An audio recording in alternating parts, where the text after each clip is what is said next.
Indian படத்துடைய பாகம் 2 director Shankar இயக்கத்தில் நம்ம உலகநாயகன் கமலஹாசன் அவர்கள் நடித்து லாஸ்ட்டாக தியேட்டரில் வெளிவந்த ஒரு திரைப்படம். கிட்டத்தட்ட 27 வருஷத்துக்கு அப்புறமா இந்த படத்துடைய செகண்ட் பார்ட் அவங்க பண்ணியிருக்காங்க. அதுக்காகவே ஒரு பயங்கரமான எக்ஸ்பெக்டேஷன்.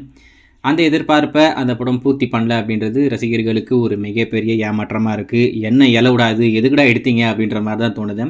வர்த்தக ரீதியாகவும் அந்த படத்தை பெருசாக போல மிகப்பெரிய டிசாஸ்டரான ஒரு திரைப்படம் தான் இந்த இந்தியன் படத்துடைய பாகம் 2. உலக அளவில் 100 கோடி ரூபாய் கிளப்பில் கூட ஜாயின் பண்ணாமல் ரொம்பவே மோசமான நிலைமைக்கு போயிடுச்சு.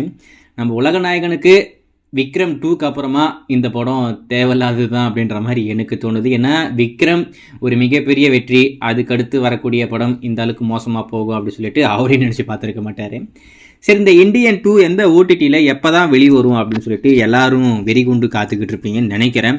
இந்த படத்துடைய ஓடிடி ரைட்ஸை பொறுத்த வரைக்கும் நம்ம நெட்ஃப்ளிக்ஸ் தான் நம்ம எல்லாருக்கும் தெரிஞ்ச விஷயம் தான். ஏற்கனவே அதிகாரப்பூர்வமாகவும் சொல்லி முடிச்சிட்டாங்க. ஆனால் அதில் தான் இப்போதைக்கு ஒரு சட்ட சிக்கல் என்ன அப்படின்னு பார்த்தீங்கன்னா, இந்த படத்துடைய ஓடிடி ரைட்ஸை பொறுத்த வரைக்கும் ஒரு மிகப்பெரிய விலை கொடுத்து நம்ம நெட்ஃப்ளிக்ஸ் வாங்கியிருக்காங்க அப்படின்றது நம்ம எல்லாருக்கும் தெரிஞ்ச விஷயம் தான். ஏற்கனவே நம்ம சொல்லியிருக்கோம், கிட்டத்தட்ட 130 கோடிக்கு இந்த படத்துடைய ஓடிடி ரைட்ஸை மட்டும் நம்ம நெட்ஃப்ளிக்ஸ் வாங்கியிருந்தாங்க.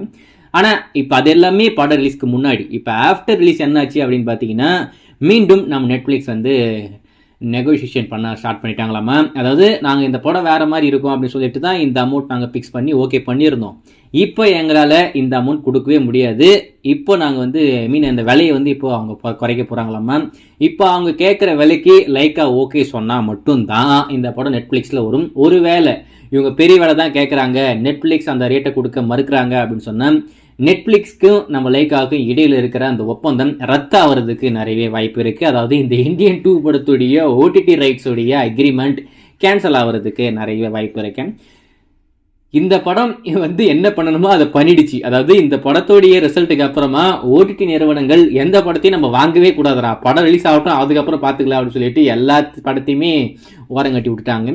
அது பண்ணுறதுக்கு முக்கியமான ஒரு காரணமாக இந்த இந்தியன் 2 தான் அமைஞ்சிருக்கு. இப்போ ஆஃப்டர் ரிலீஸ் ஓடிடி ரைட்ஸே கேன்சல் ஆகக்கூடிய நிலைமையில் இந்த இந்தியன் 2 இருக்குது. வெயிட் பண்ணி பார்ப்போம், இவங்க கேட்குற விலைக்கு லைக்கா ஓகே சொல்லி நெட்ஃப்ளிக்ஸ்லேயே வருதா, இல்லை நம்ம லார்ட் சலாம் மாதிரி தான் ஆர்டிஸ்ட் காணாமல் போகுதா அப்படின்றத வெயிட் பண்ணி பார்ப்போம்.